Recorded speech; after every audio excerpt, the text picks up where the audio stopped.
नमस्कार दोस्तों, आपका हमारे YouTube चैनल पर स्वागत है। आज हमने हमारे स्टूडियो पे डॉक्टर शिवशंकर सर जो मेडिकल काउंसलर हैं उनको बुलाया है। जैसा कि सर आप जानते हो, first round second round complete हो गया और इतनी हाई कट ऑफ गई है, तो जिन स्टूडेंटों के कम नंबर है और उनको डॉक्टर बनने का टारगेट सेट कर रखा है, तो आप उनके लिए सर क्या तरीका बताएंगे कि वो स्टूडेंट कम नंबर होने के बावजूद भी अच्छे डॉक्टर बन सकें? ऐसा है अनिल जी कि जो बच्चा 12th में बायो लेता है उसका एक सपना होता है कि मैं MBBS करूं। और MBBS करने के लिए बच्चे आजकल बहुत मेहनत करते हैं। मेहनत करने के बाद में जो कट ऑफ नंबर आता है उसके अकॉर्डिंग बच्चे फाइट करते हैं। जैसे पिछले साल अगर अपन बोला जाए तो 580 590 पे उनको गवर्नमेंट कॉलेज मिल गई थी, तो बच्चों ने फाइट किया कि 600 नंबर अगर अपने आ जाते हैं तो अपने को गवर्नमेंट कॉलेज निश्चित मिल जाएगी। लेकिन इस बार ऐसा नहीं हुआ। इस बार लास्ट जो थर्ड काउंसलिंग स्टेट की जो फर्स्ट काउंसलिंग हुई उसमें 613 पे गवर्नमेंट सीट बच्चों को मिली है। और जिन बच्चों के 613 से कम है वो कहीं ना कहीं असमंजस की स्थिति में है कि हम MBBS कर पाएंगे या नहीं कर पाएंगे। उनमें से बहुत सारे बच्चे ऐसे भी हैं जो BDS, BAMS, वेटनरी इनकी तरफ रुख कर रहे हैं। तो इसलिए इस साल ये कहना थोड़ा सा मुश्किल होगा कि 600 नंबर से नीचे वालों को गवर्नमेंट की सीट मिल सकती है या कहीं भी MBBS करने का चांस उनको मिल सकता है विदाउट प्राइवेट कॉलेज। एक बात अनिल जी मैं आपको और बताना चाहूँगा कि MBBS करना इज ए बहुत डिफिकल्ट पार्ट ऑफ लाइफ। आप उसके लिए बहुत प्रिपरेशन करते हो। बहुत प्रिपरेशन करने के बाद में आपको MBBS की सीट मिलती है। और जो बच्चा MBBS नहीं कर पाता है और MBBS के लिए उसने फाइट किया है वो MBBS नहीं कर पाता है, तो जिंदगी भर उसका एक अलग सा डिप्रेशन रहता है उसको। वो चाहे भले ही BDS कर ले, भले ही वो BAMS कर ले, भले ही वो होम्योपैथी से कर ले, लेकिन उसके मन में कहीं ना कहीं ये इच्छा दबी रहती है कि वो MBBS क्यों नहीं कर पाए। और जो सिनेरियो आज की डेट में है, एक एक नंबर पे हजार बच्चे MBBS की काउंसलिंग में रिजेक्ट हो जाते हैं। इसलिए आजकल कुछ पेरेंट्स का रुख इधर भी चेंज हो रहा है कि क्यों नहीं है पढ़ा अपने बच्चे को। अगर इंडिया में गवर्नमेंट सीट नहीं मिलती है तो इंडिया के बजाय अब्रॉड भेज दें, इंडिया के बजाय अपन MBBS के बजाय डेंटल करवा लें।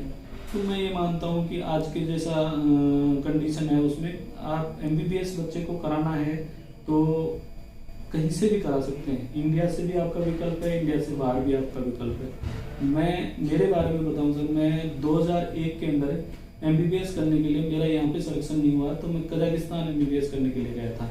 उस समय राजस्थान में कोई भी लोग कजाकिस्तान का नाम भी नहीं जानते थे। बहुत लोग मुझे बोले कि वहाँ कैसे पढ़ पाओगे, वहाँ से पढ़ने के बाद में आप यहाँ पे जॉब कैसे कर पाओगे। तो मैंने एक रिस्क ली थी। उस समय मैं जानता नहीं था कुछ भी, लेकिन हमको गाइड करने वालों ने ये गाइड करके बताया था कहीं से भी MBBS करो।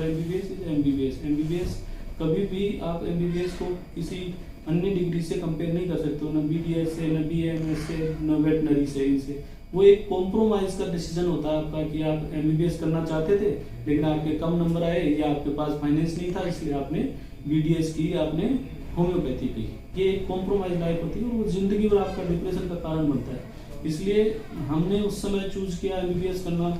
मैं कजाकिस्तान से MBBS करके आया। मेरे टाइम में MBBS करने में 1 साल लैंग्वेज कोर्स हुई, 6 साल की डिग्री हुई और 7 साल की ड्यूरेशन में MBBS करके आया।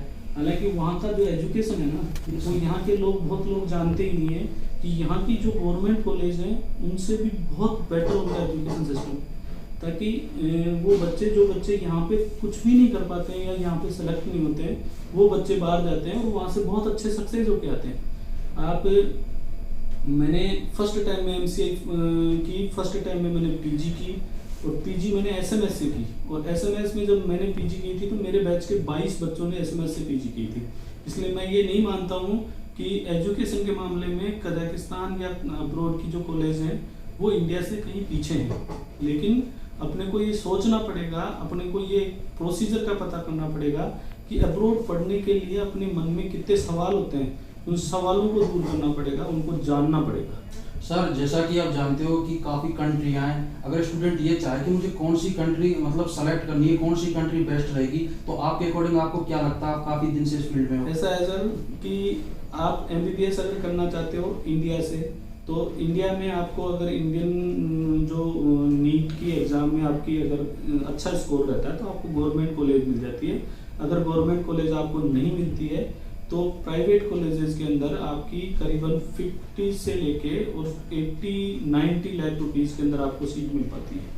ठीक है, उसके अलावा अब राजस्थान के अंदर 7 कॉलेज ऐसी हो गई है जो सोसाइटी द्वारा संचालित है। अगर आपकी रैंक गवर्नमेंट में सिलेक्शन से थोड़ी कम है तो आपको 7.5 लाख रुपए फीस वाली कॉलेज भी आपको मिल सकती है, जिनका बजट 40 से 50 लाख रुपए तक होता है।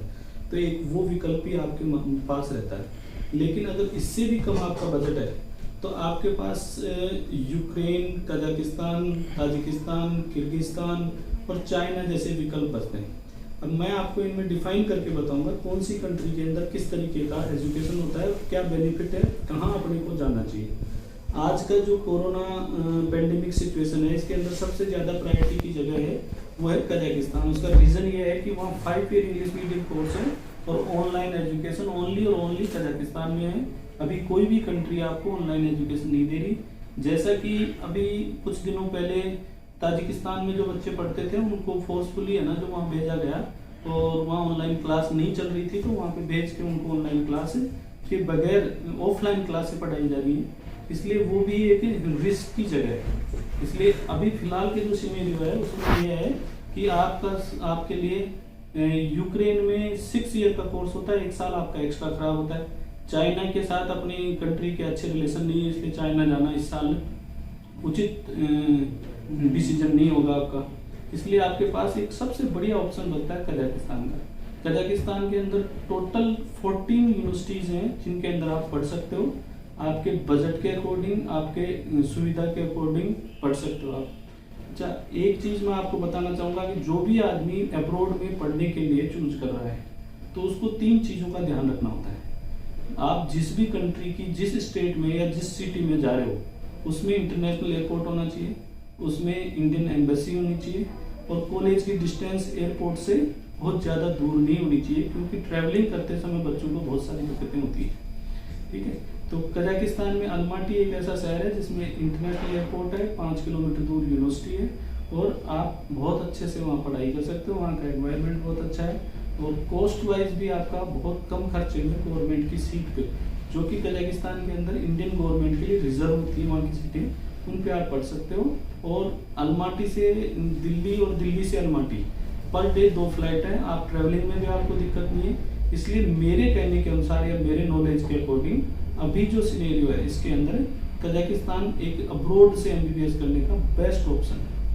सर, एक सबसे बड़ा जो क्वेश्चन आजकल पेरेंट्स हो या स्टूडेंट हो सबके माइंड में चल रहा है कि जो 5 साल बाद आके एमसीआई का एग्जाम जो नेक्स्ट नाम से कर दिया है, तो उसके लिए स्टूडेंट स्टार्टिंग से किस हिसाब से मतलब रणनीति बनाए कि उससे मतलब वो डर खत्म हो जाए स्टूडेंट में, ये डर कैसे मिटना चाहिए? ऐसा है अनिल जी कि आपने बहुत अच्छा क्वेश्चन किया है। आज जो अब्रॉड भेजने के लिए बच्चे जो इंडिया के अंदर प्राइवेट कॉलेज में 1-1 करोड़ रुपए पैसा खर्च करते हैं, उनके मन में सिर्फ एक ही डर रहता है कि जो बच्चे बाहर जाते हैं उनका जो एमसीए पासिंग रेशियो होता है वो 5, 7, 10, 15% तक ही होता है और इसी वजह से लोग बाहर जाने में डर लगता है लोगों को। तो उस चीज के लिए आप ये चूज करो कि किस कंसल्टेंट के साथ आप बच्चे को भेज रहे हो और उसका एमसीए की एग्जाम के रिगार्डिंग उसका क्या प्लानिंग है और क्या तैयारी होती है।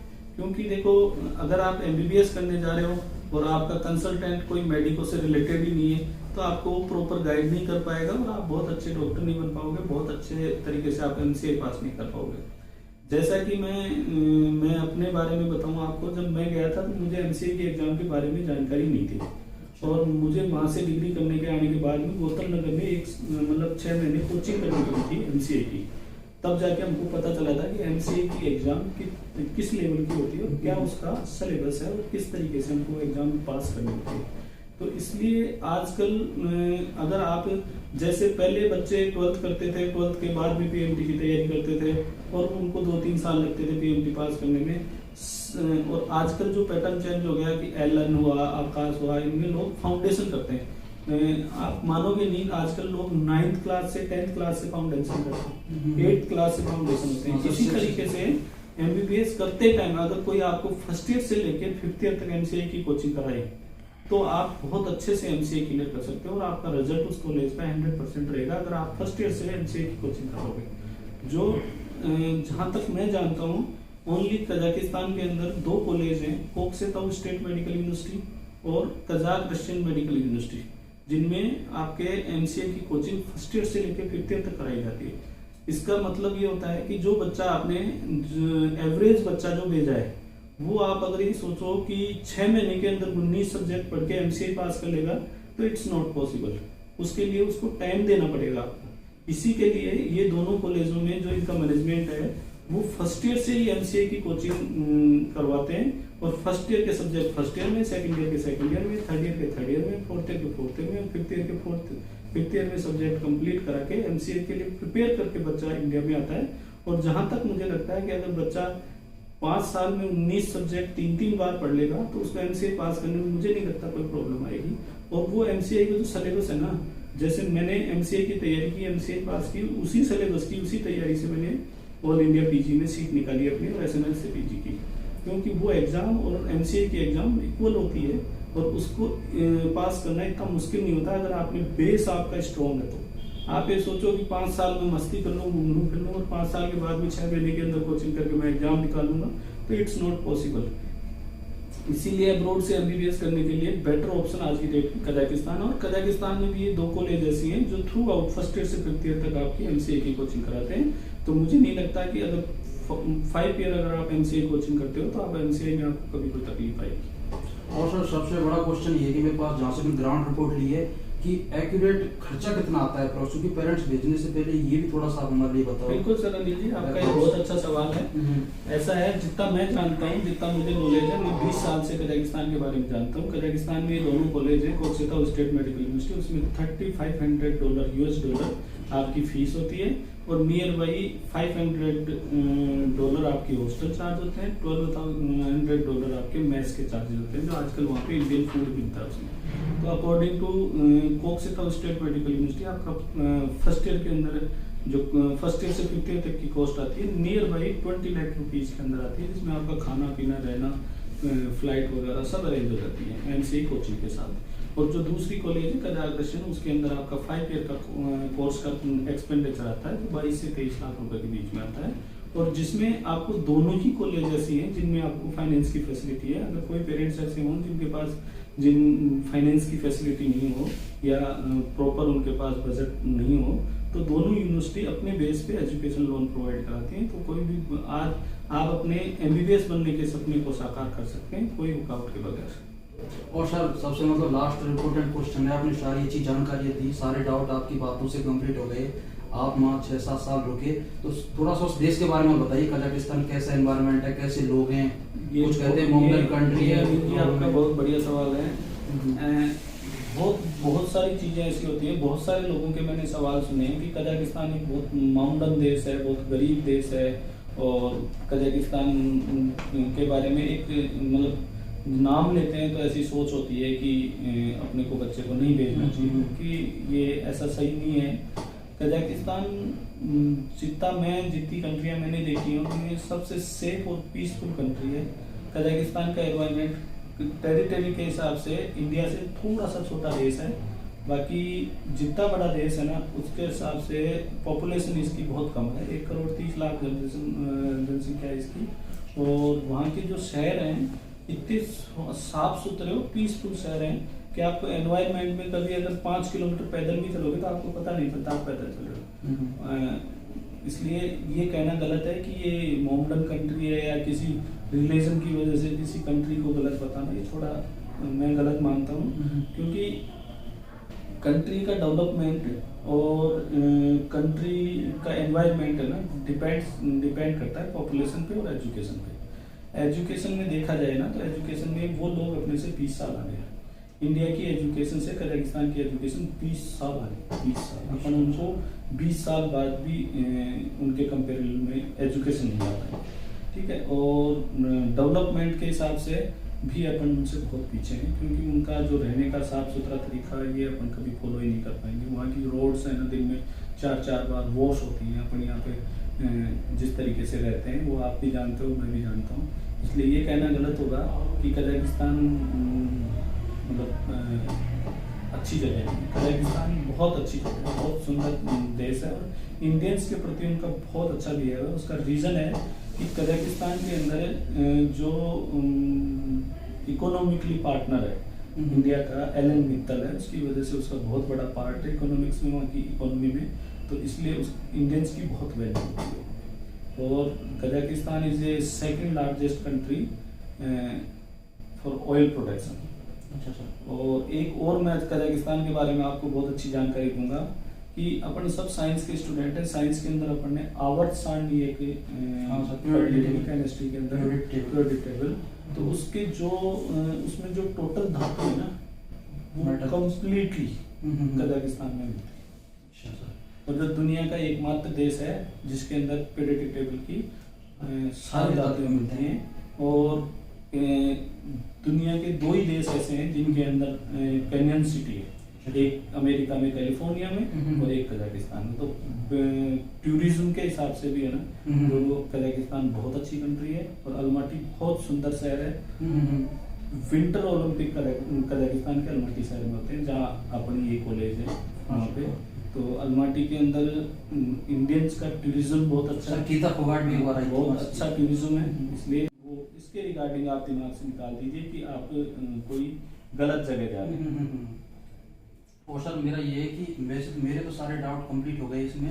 ये वीडियो काफ़ी लोग देखेंगे, उनके काफ़ी डाउट हैं, हो सकता है वो आपसे बात करना चाहें, तो मैं आपसे निवेदन करना चाहूँगा, मैं आपका नंबर डिस्क्रिप्शन में दे दूँ, आप एक महीने का मेरे से एमबीबीएस के रिगार्डिंग किसी के मन में कोई सवाल हो तो आप मेरे से बात कर सकते हैं, मेरे नंबर मैं आपको दे दूँगा। आप किसी से भी, मैं जहाँ तक मेरे नॉलेज से अगर किसी के फ्यूचर में कोई डिसीजन ले पाता है और उसका फ्यूचर मेरी वजह से अच्छा होता है, तो मुझे बहुत खुशी होगी उस चीज़ में।